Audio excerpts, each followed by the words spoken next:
Hello everyone, this is Ether Dragon, and welcome back to another episode of Fire Emblem Heroes. Here we are in the next season of Summoner Duels R, towards the end here, and we made our goal, made it to Tier 7. Next season we'll be going for Tier 10, which will be kind of a stretch, but if we get decent matchmaker, I think we'll be fine to some degree.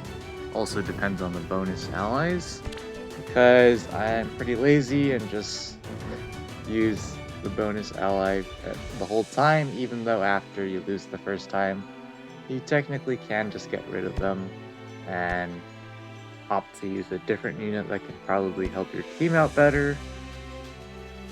But at the end of the day, my problem for most of the matchups was how do we deal with a far save hardy fighter Aegis Brave Hector, especially one with deflect magic.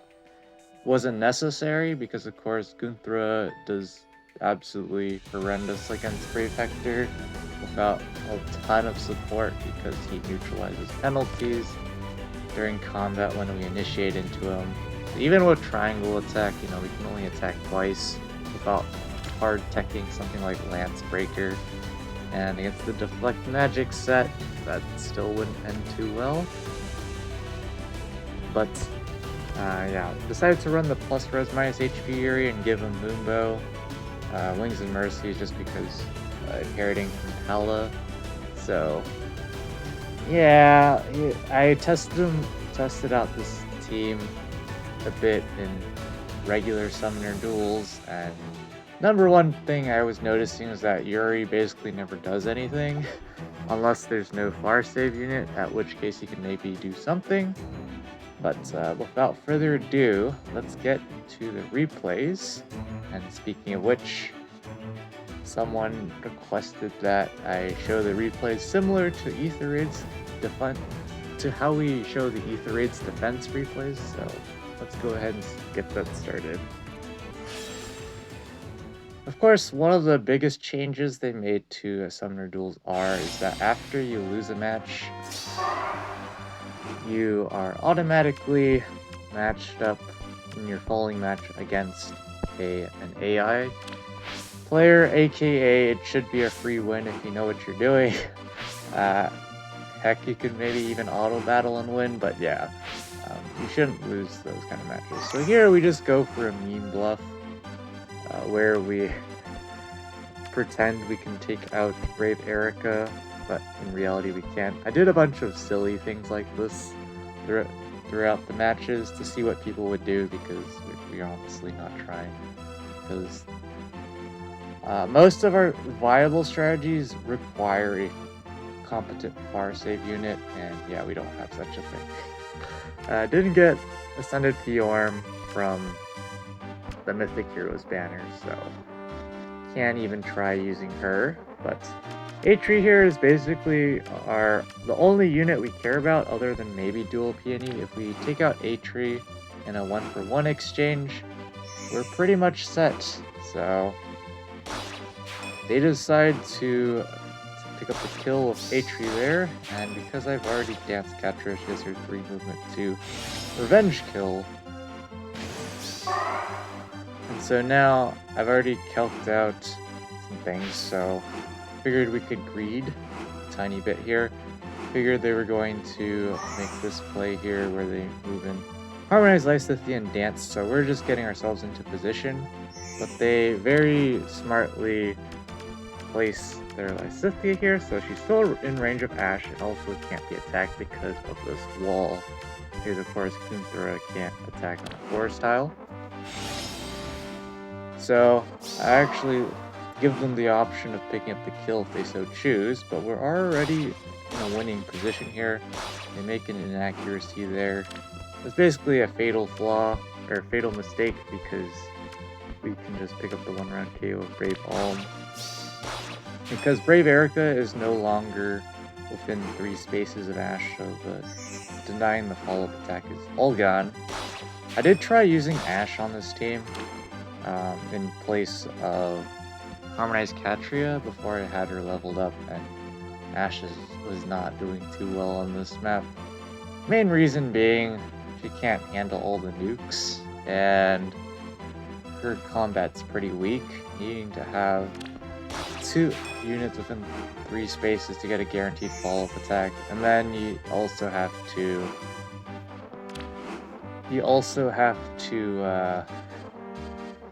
have 3 allies within 3 spaces to deny follow-up attacks, which is not great. But since we've already taken out duo peony, we can just fling our units in, and so we can pick up the kill on Harmonized Lysithia and just use attack defense bar trace to get the heck out of there. But it doesn't matter too much. And just dance again. Where we just win automatically at this point as long as we don't throw and have their Brave Erica take out our Legendary Azura or something. So, pretty straightforward win there. I will say the previous match was only straightforward just because they did make mistakes, plenty of them, so we could take advantage of them, those mistakes, and capitalize and pick up the win. Because you almost never want to sack your quick draw captain if you're running quick draw, just because of how ridiculously insane quick draw is, especially on turns 2 and 4 for sure. But this team here, our win condition is similar. We have to take out Brave Edelgard here because Fallen Dimitri is a pretty easy kill for Gunthra, and she outranges him. So we pretty much just need to get Alm into a position to take out Brave Edelgard. And so we're just getting set up here because I figured I don't want to be too aggressive too early, because otherwise that will cause us some problems. But I preemptively put Alm in position to attack Brave Edelgard. And funny enough, they dance Dimitri here, but they decide to not place him in front of Brave Edelgard to block. My guess is that they didn't want to sack Fallen Dimitri, but honestly it would have been a good exchange. So they run, of course, with Brave Edelgard. They don't want her getting 1 round KO'd by Alm. That would be terrible. We would basically win on the spot at that point. That's how important the far save unit is, and pretty much why I need to take them out. And so we get them into a scenario where we can just pick up that kill there on their far save unit, and now we're pretty much again winning on the spot. We just need to take advantage of our position and snipe accordingly. So we're just increasing our threat range, and already calced out we barely take out Fallen Dimitri, so that works out for us. And now we just get our units in position, stalling actions, and they incorrectly move Gunthra like this because now we can get the snipe down on Peony. I'm here. They even use the duo skill here, but it's too late. I already calced out that Yuri couldn't take out Brave Micaiah. Feels bad, man. Yuri just doing absolutely terrible. Either Gunthra couldn't revenge kill or something, I don't know. But yeah, we can just pick up the kill again and just bring Yuri back to force Micaiah to go in and attack someone, because of course we have those 2 actions. We can quick draw on turn 4. And yeah, pretty straightforward as well. They basically just needed to have Brave Edelgard sit in the back and then slowly press forward on us to have a strong chance of winning, but yeah, they didn't do that. So kind of a problem. But another thing is, generally speaking, they would want to go first at the start of every turn to remove the debuffs on Brave Edelgard, because if I somehow manage to pull off a triangle attack Gunthra against Brave Edelgard, that would not end too well. And I figure for the matches where we lose, we're not going to show the following match because it's just against the AI. All I did in those AI matches was try to not lose any units. But once again, far save unit, and Atri, and Duo Dagger. Illwood, definitely a big problem for us because he's giving Brave Edelgard bonus doubler, which makes it much harder for Brave Alm to one-round KO. In fact, he doesn't actually do it. Can't remember if it was because of the minus attack or something, but we're just getting ourselves into position, but the whole time, we're not going to go super in-depth to it, but I'm ensuring that I don't get myself into a position where Duo Dagger popping her duo skill is going to wreak havoc on us. So we essentially just have to stall for time. And unfortunately, I put myself into a pretty terrible position here. I needed Brave Alm to be to the left of Legendary Zero, but I couldn't really do that. So now I'm in danger of the duo skill shenanigans. And here, if we could get Boonthra again to triangle attack into Brave Edelgard, we would pick up the kill.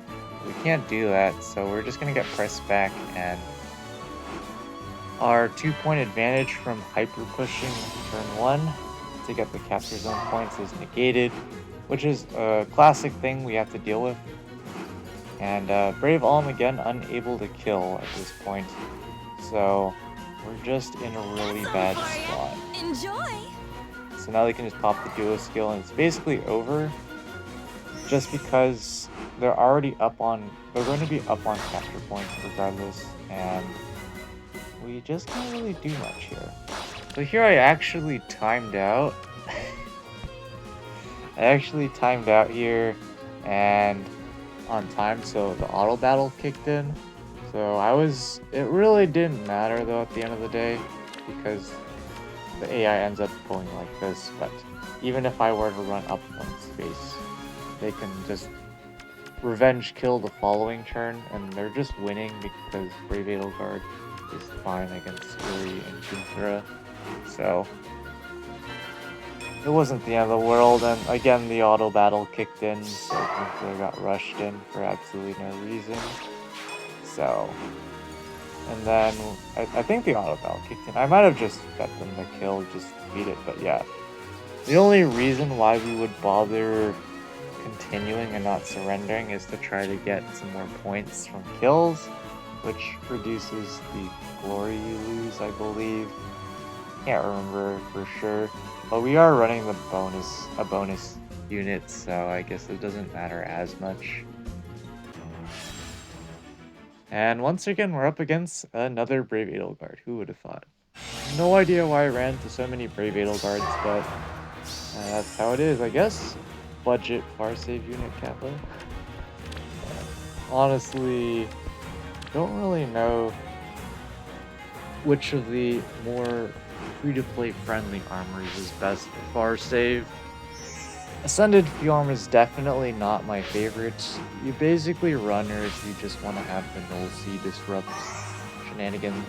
Other than that, I much prefer some of the other options for far save. So once again, the strat here is to take out Brave Edelgard.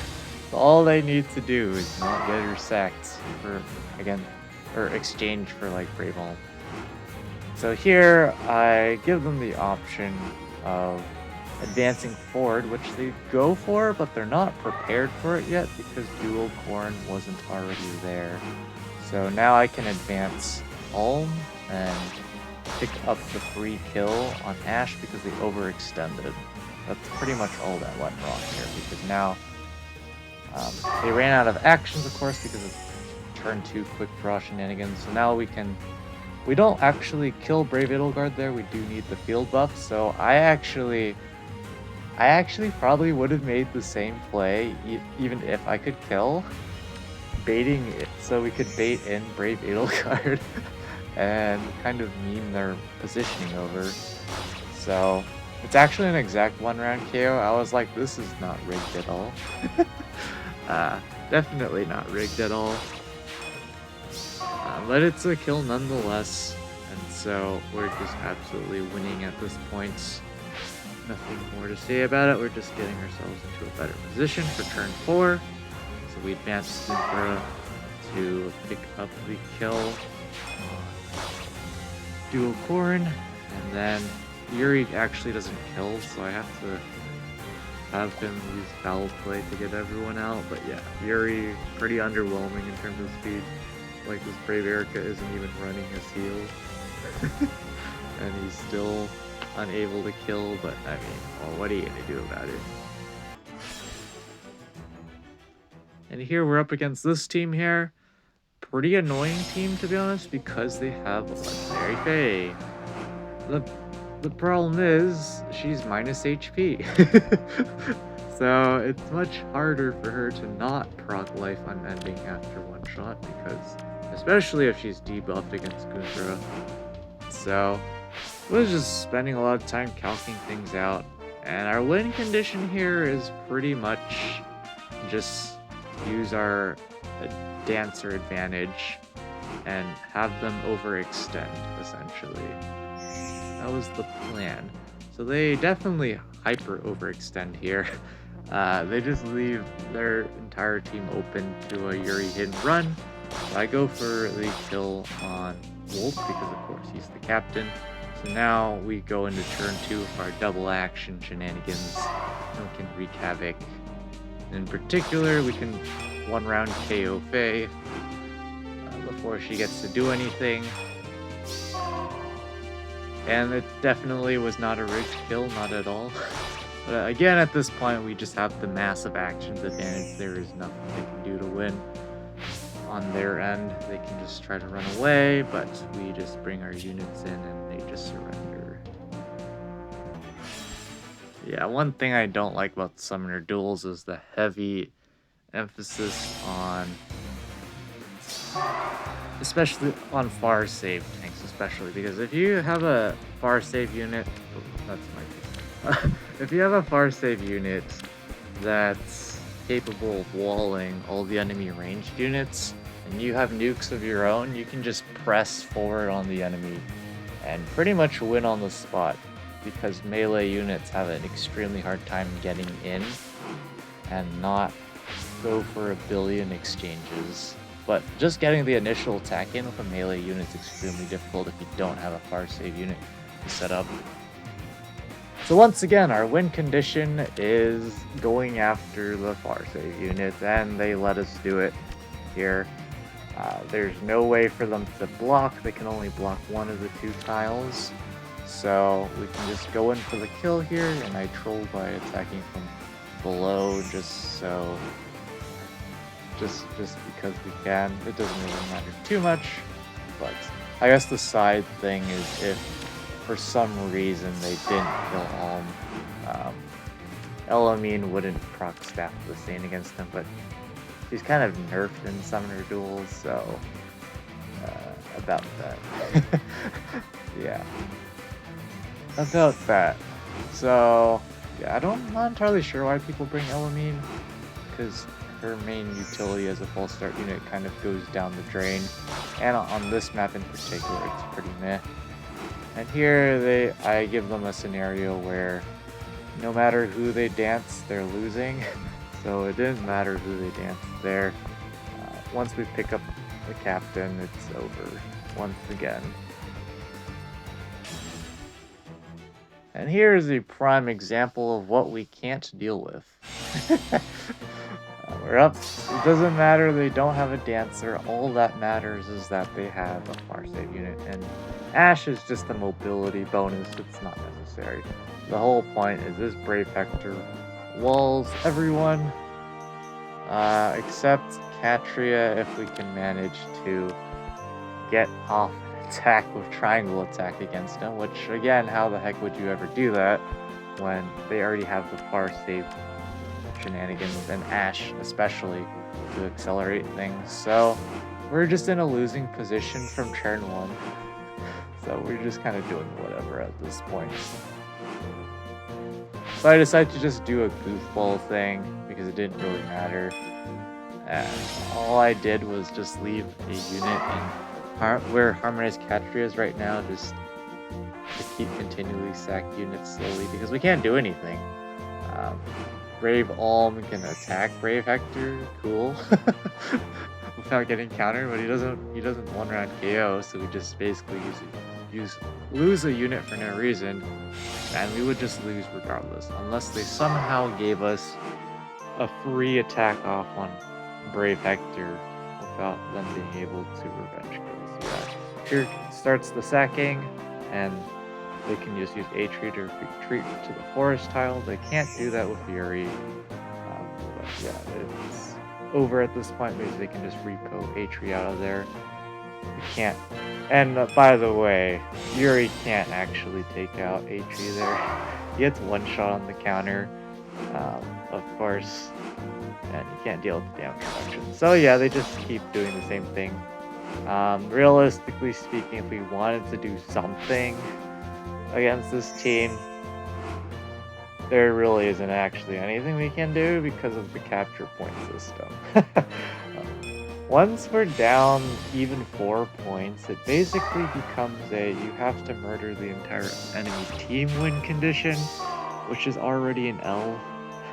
So yeah, that was never going to end. But at this point, Atri is just camping in the back with Brave Hector as their far safe tank, so Ash definitely helping out this team with mobility for sure.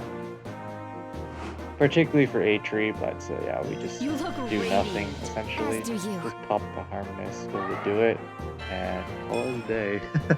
Got absolutely wiped as to be expected.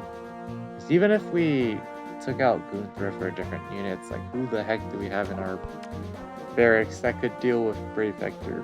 And this is a tame Brave Hector, by the way. There's for us, the Hardy Fighter Aegis sets are much more difficult to deal with, especially when there's like Deflect Magic Seal as well. Because, of course, Multet denying follow-up attacks means we need some sort of null follow-up or something equivalent to it to get more attacks in on him. And, of course, you have to deal with the rest of the enemy team, too. You can't just tunnel vision into the far save unit. Now we're up against a legendary female Byleth team.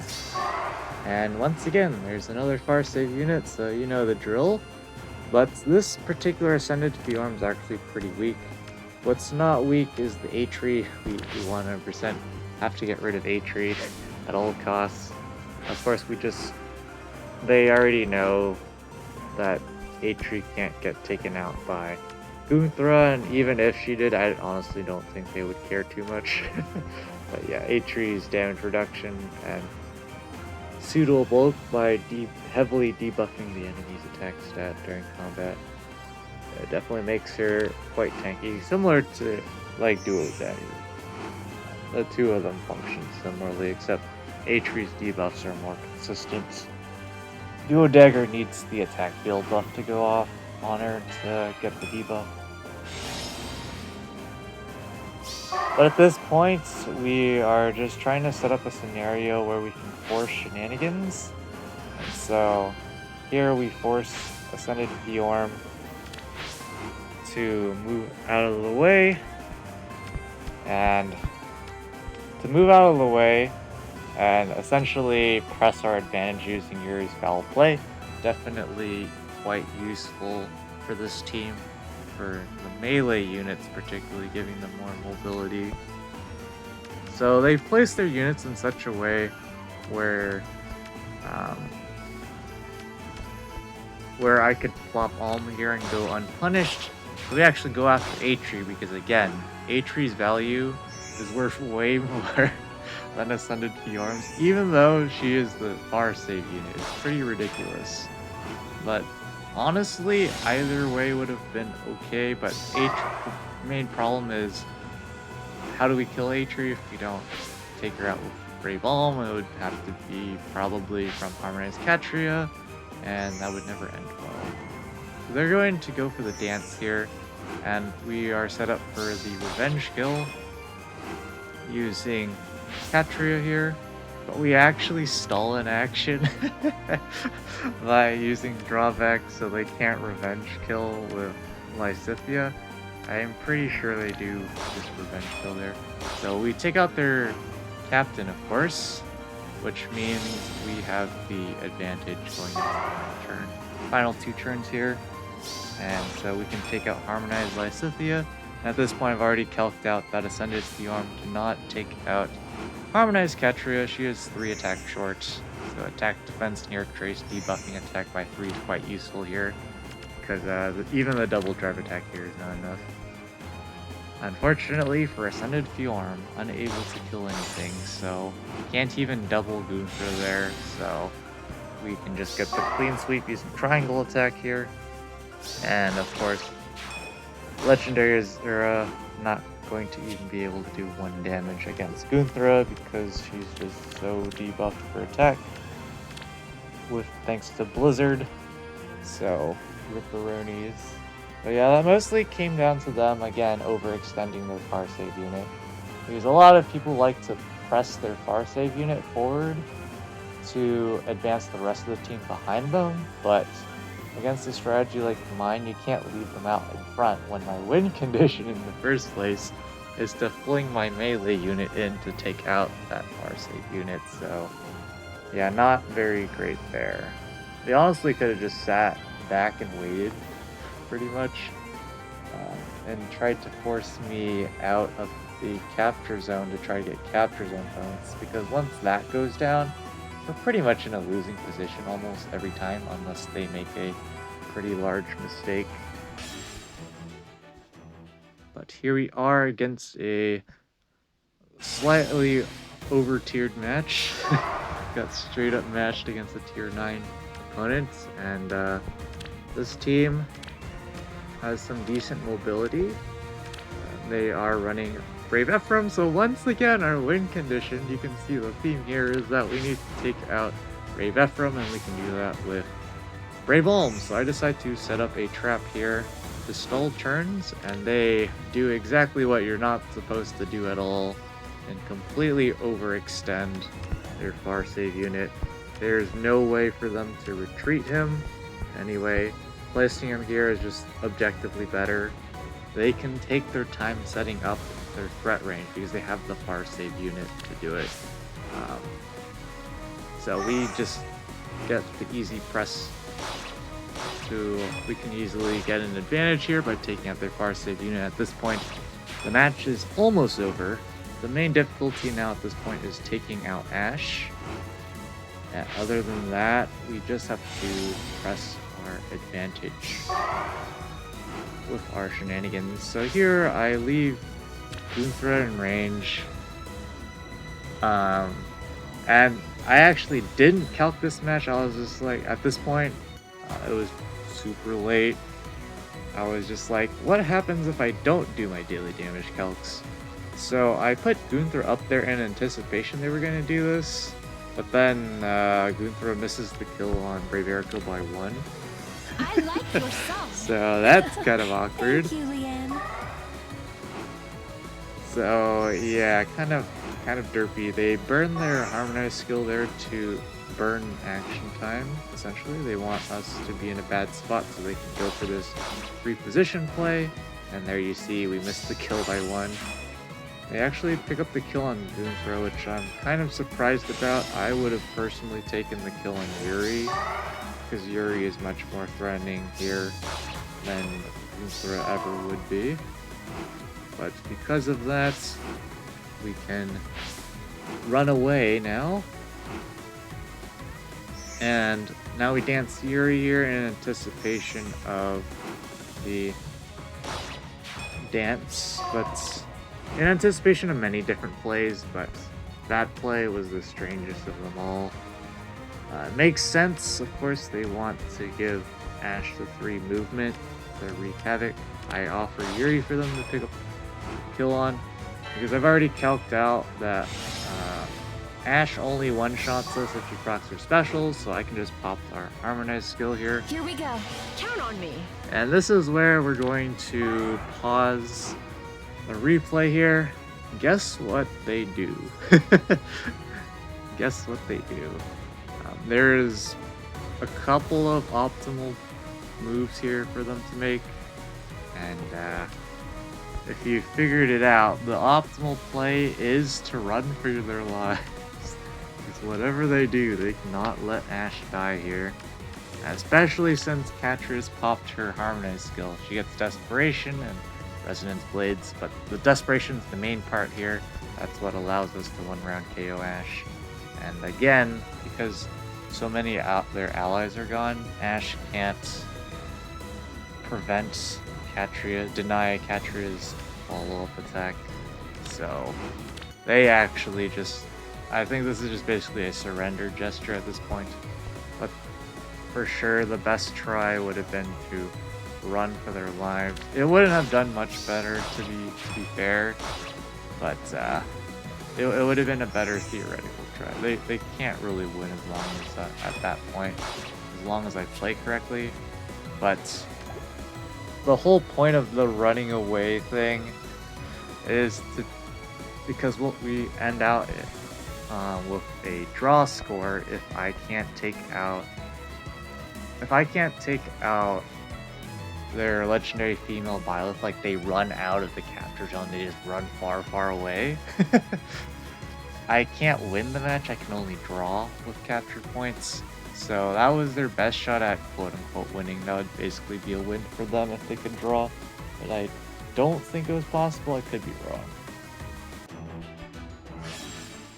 And here we are against opposing Harmonized Catria, but they have basically another team that we would struggle against.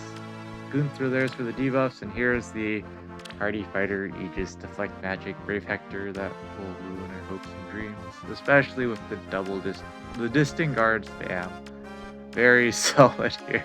The extra plus 12 defense and res from range is quite useful, but yeah, we're already lost from turn 1. Our win condition is to get Harmonized Catria to 1-round KO Brave Hector. And the only way something like that could possibly happen is if we could get Triangle Attack off to get her to attack Brave Hector twice, and there's absolutely no chance of us getting our units in position for such a thing unless they make a mistake. So I plop Azura in to prevent them getting the capture points, but I already know that it's a terrible play because of the following turn here. I just make a goofball plays at this point. You can't really do much. There's no real way for us to take out the remaining core of Harmonized Catria, Ash, and Brave Hector because they just walk together. Since at this point here, they're just going to bring in their armor. They could have. I guess they've used Ash. I remember it wrong. They use Ash to pick up the kill, and now they just walk with Brave Hector. That's it, and we can't win. As long as the rest of their units are in Brave Hector's range for the proc bar save, we can't win. And they're going to win off of capture points at the very least, so absolutely nothing we can do at this point. So they just make some good plays to set up kills, and yeah, it's just GG. And yeah, it's just the Lost Cause Ripperonis. So we just go in and attack Ash, and again, he can't kill. Would need like Ruptured Sky to pick up the kill there, because Ash does have a pretty reasonable attack stat, where Ruptured Sky does quite a bit more than Moonbow does, but I don't know if that actually kills. That's something to calc out, I guess. And here we are with us getting an over-tiered match, but once again, we are in a bad spot because we are up against another Farseid. I mean, Ascended Fjorm is honestly the least of our problems here. The main problem is I'm battling ultra brain deadness at this point. This is so late playing. I just kept playing Summoner. I was like, I'll just keep playing till I lose. So, one thing that didn't occur to my mind, even though I kept tapping on Micaiah during this match, is that He didn't have a refine, so it doesn't actually have a guaranteed follow-up attack at all. Which is super awkward because, of course, she, with Mirror Impact, there's no attack buffs other than Dancing Flames. So with the 68 attack, she has 81 attack against Brave Alm, which is not enough to one-shot him. She absolutely needs Azura to pick up the one-shot. So I kept thinking that I can't flop Brave Alm in range with Micaiah and get away with it. So that's kind of where things went wrong here. But another thing is just Yuri's just sitting there, and we can't revenge kill. So the correct play there would have probably been to put Brave Alm in range sooner. But yeah, they just leave. And we go for this play here, but they can just block, very smartly block here with Azura. Like, straight up sacking the Dancer is worth it, because the far save is just too powerful combined with Yuri and capture zone points. We're just going to lose, so. Our best try is what I went for, just leaving, but it's not much better because they're just going to press their space advantage, and not really much we can do about it. So once again, I'm not used to using foul play yet, so setting up the positionings for using foul play to send the melee units forward is not something I'm used to yet. That's something I'll just have to keep practicing at some point, but yeah, I just make this play with Gunthra just to have them bring up their Ascended Bjorn, but at the end of the day, it doesn't really matter. They can just go for kill here, free, and yeah, we're just stuck. We're just in a really bad spot with nowhere to get out. And of course, we can't retreat both of our units in the same turn unless we do this. But again, it doesn't really change much. I just put Brave Alm all the way out there just for the heck of it. Because the thing is, it's not optimal precisely because they can just reposition Yuri down and Alm is stuck, ready to die.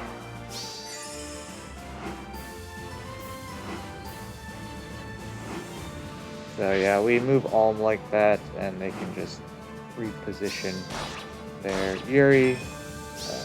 Mistap there on the Kanto, or I got timed out. I don't know which one. But yeah, it's just over at this point, especially with that mistap, but it really wouldn't have mattered too much because we're just down too many units, and the far side lets Yuri is basically useless. So I just do a bunch of random stuff for the heck of it, and yeah, ripperonis to us. That ends our season, if you were counting the losses. So with that, here's how everything actually played out.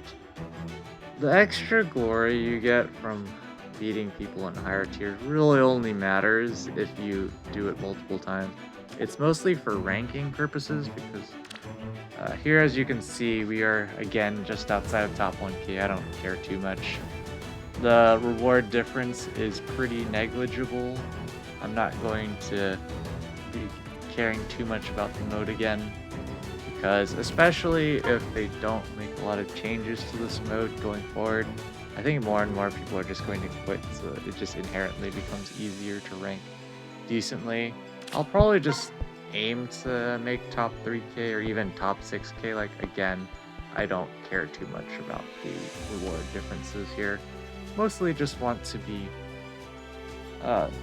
getting at least as much rewards as I was getting when Arena Assault was every week, which it is not anymore. Feels bad.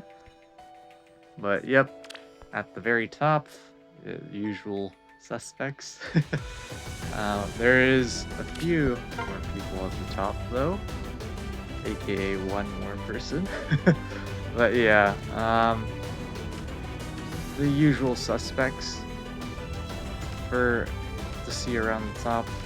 Definitely know a lot of these people. Nice to see Theology get up here. pretty cool. But yeah. Because for tiers, of course, our next goal is tier 10, which means getting 600 glory, or sorry, 900 glory next season, which that's going to be a stretch considering we came from tier 4 and barely got to 2k here, which would be enough. It's going to be a stretch. And then once we get to tier 10, then we want to get up to tier 13. And then we're probably going to aim to try to get to tier 17 then. But I don't think there's any chance of us getting all the way up to tier 24 without having a far save unit. That is the quick draw meta right now. It's not necessarily far save or bust, but most of the simple strategies revolve around having a strong far save unit and some mobility shenanigans, whether it be Harmonized Gatria or Ash or whatnots. So yeah, that's gonna be it for this episode. Thanks for watching. As always, it's ETH Dragon, and hope to see you all next time. Bye!